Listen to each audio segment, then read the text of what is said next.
come to the rink and try and win championships, and that's what it's all about. When you look from the outside and you watch this team, I know we're going to have a real good, solid hockey team this year. Welcome back to Fireside Rangers. I'm your host, Eric Wilson, and once again, I am flying solo today because Anthony decided that spending quality time with his grandparents was more important than discussing the New York Rangers with me. It hurts, I know. You guys are all sad that he's not here again, but the show must go on. When you're here to discuss an interesting topic, in my opinion, related to the recent signing of Vincent Trocheck and where that leaves the future for Filip. But before we get into that, last episode we covered the breakdown of the Vincent Trocheck signing. I just really quickly wanted to go over a couple of the other notable signings that we made this offseason. So the first one that I really like was the signing of Ryan Carpenter. We signed him for 1 year at $750,000. He's pretty much just a replacement for Kevin Rooney. He'll be a nice, solid fourth line center. He'll fit right in with Reeves and whoever we put on the left wing right there. But I think it's a very solid signing, very cheap, which is really what we needed. Just 1 year just to see how he is. If he does good, maybe sign him for another year or two, or just look for another replacement for him. I think that was a very solid signing. On the backup goalie front, we signed Halak as our number 2 guy, which if you look back at our previous episode where we were discussing who could potentially be the replacement for Georgiev, we did say that Halak was one of our top choices. I'm very happy with the signing. 1 year, $1.55 million.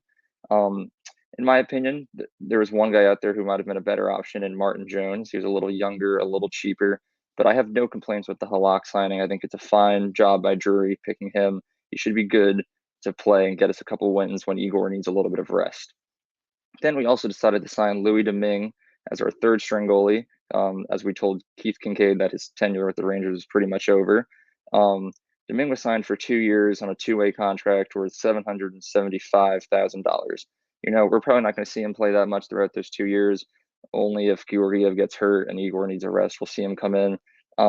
It's a nice depth signing, pretty cheap. 2 years, we'll have him locked up for the next 2 seasons. I don't think it's bad at all. I don't really think there was many bad signings for the Rangers this offseason. Like I said last episode, overall, I would give us probably a B minus. Overall this offseason, maybe even just a B. We didn't do anything too crazy outside of the Trocheck signing, but we didn't really need to.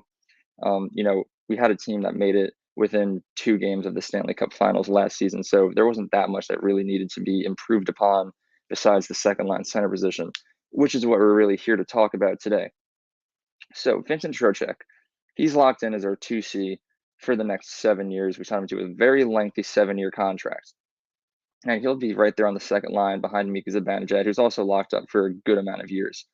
Now, this leaves a question regarding Filip, our third line center. Chytil is very young. He's only 22 years old. And you look at his stats, right? He's been a very solid third line center throughout his career, but he hasn't really excelled that much. Throughout last season, he only played in 67 games, only put up 8 goals and 14 assists for 22 points. Now, that's like a point every third game. It's all right, It's a little disappointing for someone that we drafted in the first round a couple of years ago. You're expecting them by this point in their career at 22 years old to have a breakout season. If it wasn't this season, maybe it'll be next season. But we really need to see the point production start to come from him, He's getting older. He's trying to find his place on this team. But right now, that's what he's at. And throughout his career, he's only played in 253 games for 42 goals, 51 assists, and 93 points. Just overall, mediocre stats. And there was a point throughout the last regular season where I was advocating for possibly trading him at the trade deadline for an improvement for the second line center, than maybe moving Ryan Strome down to the third. But, luckily, Ryan Strome is just out of the equation. Thank God we don't have to talk about him anymore, even though I somehow find a way to bring it up every episode. Sorry about that. But yeah, no, Filip throughout the last regular season was not good. Throughout the 2022 playoffs, when we made that deep run and he was on the kid line, his stats improved great. I maybe bite my words looking back on his regular season. I was like, wow, this kid actually has potential. He is going to be a solid NHL player one day. But now the question is, going to next season, will his improved play continue? Or when the regular season comes around, is he going to revert back to that mediocre player that I don't want on my team? Now, Filip is mainly known for playing phenomenal on the kid line, with Kakko, Chytil at the center, and then Lafreniere. Now, Gerard Gallant has already said that he sees Lafreniere and Kakko having top six roles next season, meaning that the kid line will be broken up. Lafreniere and Kakko will be getting much more play time up there with the stars like Zibanejad, Kreider, Panarin, Trocheck. But then Filip Chytil is now kind of stuck down there on the third line. Zibanejad and Trocheck are going to be our 1 and 2 for at least the next 7 years, meaning that no matter how well Chytil decides to play, he's going to be stuck down there on the third line. Now, I don't know where his mind is at. If I was an NHL player, I would want to be getting as much ice time as possible so I can play with the big dogs, get more points, and become like a fan favorite. But like I said, Filip Chytil, he's kind of stuck down there. So if you look at Chytil's contract, he signed a nice little bridge deal 2 years ago. It was a 2-year, $4.6 million contract for $2.3 million annually. And after this upcoming regular season, that contract will expire. So Chytil's going to be looking for a new contract. And, money-wise, I'm assuming that he would probably stay around the same, maybe closer to $3 million if his points improve a little bit, maybe 3 to 4 annual average value. But he's going to be wanting to look for a longer contract. He's not going to want to take another 2-year bridge deal. He's going to be looking for a 4 to 5 year contract.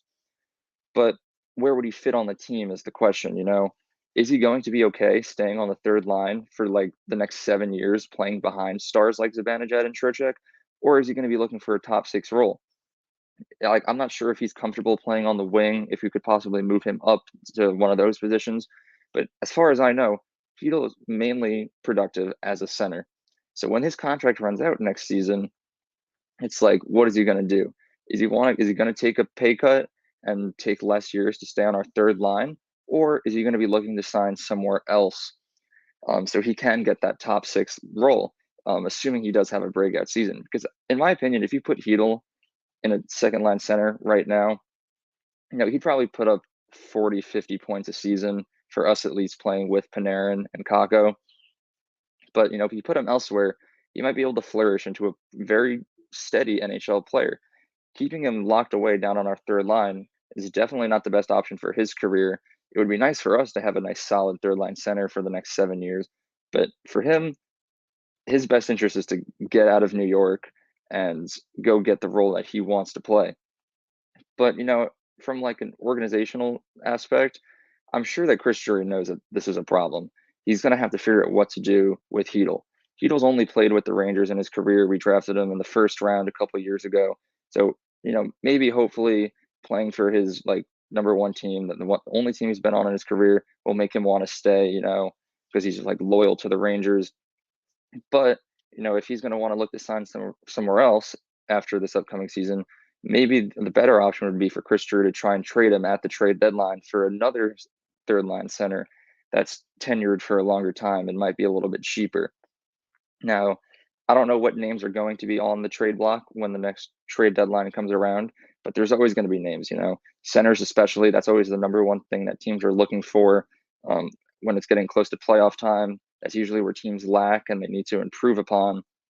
So out of the 3 options of re-signing Chytil, letting him walk, or trading him and receiving either a different player or center, for us, I would really like to re-sign him.